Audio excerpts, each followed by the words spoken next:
Daniel Padilla hinila si Catherine Bernardo sa backstage upang humingi ng sorry at bumalik na sa kanya.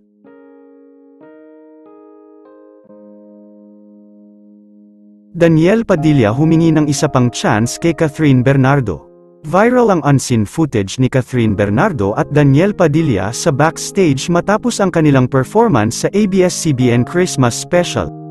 Makikita sa mga larawan kung saan kinakausap ni Daniel si Catherine at makikita na nakayuko ang actress at makikita na tila malungkot na umiiyak ito. Makikita na napangiti na lang si Catherine Bernardo sa mga sinabi ni Daniel Padilla sa kanya. Ayon sa mga nakasaksi, kinakausap ni Daniel Padilla nang masinsinan si Catherine at humihingi pa ito ng isa pang chance upang matama niya ang kanyang pagkakamali. Madaming netizens ang naaawa kay Daniel dahil sa mga pag-iwas sa kanya ni Catherine Bernardo.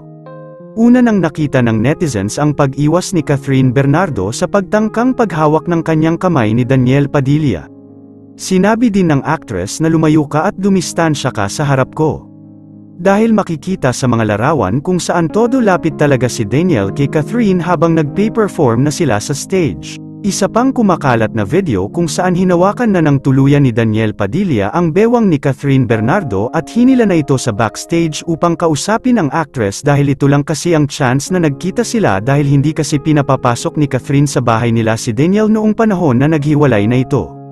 May mga nagsasabi na nagagawa ni Daniel Padilla ang bagay na ito dahil mahal pa talaga niya ang actress at madami ng beses itong humingi ng sorry kay Catherine upang mapatawad na siya ng ex-girlfriend.